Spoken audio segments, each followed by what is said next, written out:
Hello বন্ধুরা, তো সবাই কেমন আছো? আশা করছি অনেক ভালো আছো। তো আজকে আমি একটা সেলাইয়ের ভিডিও নিয়ে চলে এলাম। তোমরা অনেকেই আছো যারা নাকি পেছনে কাটা ব্লাউজ, মানে পেছনে হুক দিয়ে ব্লাউজ বানাতে অসুবিধা হয়।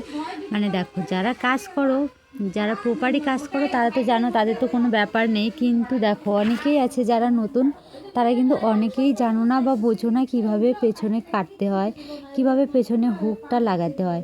তো সেটা নিয়ে আজকের আমার এই ভিডিওটা।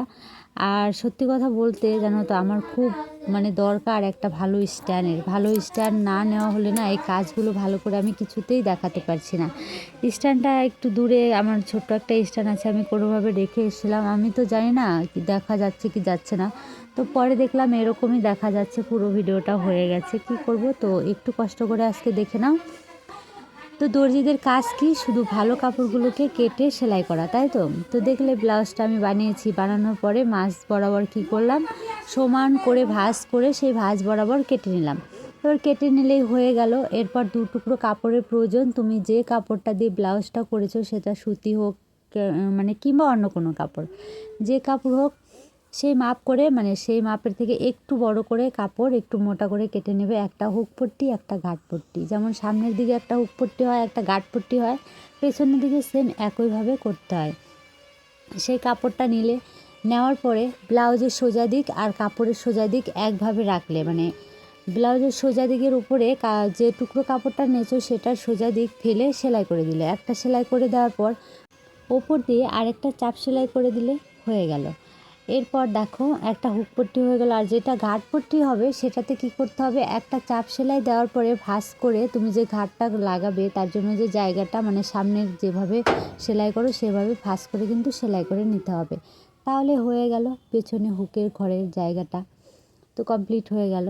এরপর দেখো, এটাকে শুধু জয়েন্ট করে নিতে হবে। জয়েন্ট করে নিয়ে তারপর বাদবাকি কাজগুলো করবে।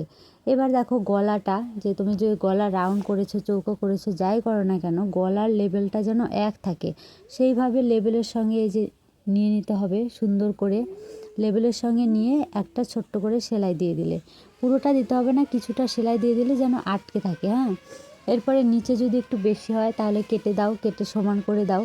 বাড়তি কাপড়গুলো কেটে সেটা একদম সমান করে নাও। আমি এখানে দেখাচ্ছিলাম কেমন হয়েছে, কিন্তু দেখাতে পারছি না।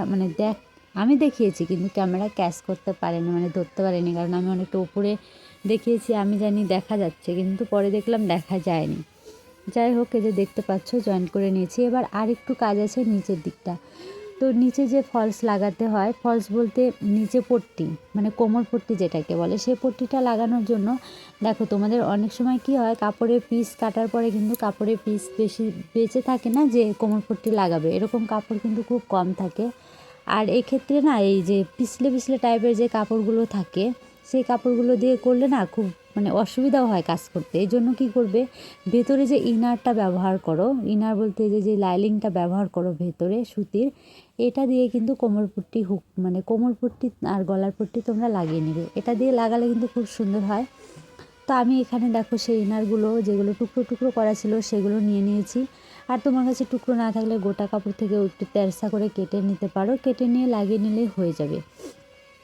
তো আমি এখানে কেটে নিয়েছি, কেটে নিয়ে ভালো করে সমান করে যে বাড়তি কাপড়গুলো ছিল সেগুলো কেটে ছেটে বাদ দিয়ে দিলাম।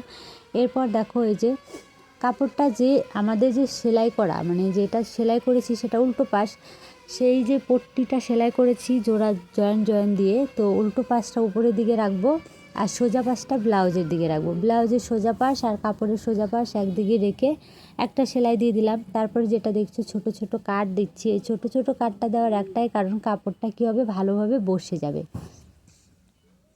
কাপড়টা যেন ভালোভাবে বসে যায়, সেই জন্যই ছোট ছোট কাট দেওয়া কিন্তু খুব জরুরি। তো আমি যেহেতু এখানে দুটো পার্ট, তার জন্য দুবার করে এটা লাগিয়ে নিচ্ছি, একবারে তো হবে না।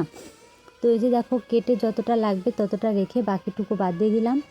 এবার একইভাবে আবার একটা চাপ সেলাই দিতে হবে। চাপ সেলাই দেওয়ার পর এই যে মুড়ে নিলেই হয়ে গেল। এবার মুড়ে নিব, মুড়ে সেলাই করে নেব। নেওয়ার পরে এখানে কি করতে হবে, হেম সেলাই করতে হয়। আমরা হাতে যেটা হেম করি, হেম দিলে কিন্তু ব্লাউজের ফিনিশিংটা আরও বেশি ভালো আসে।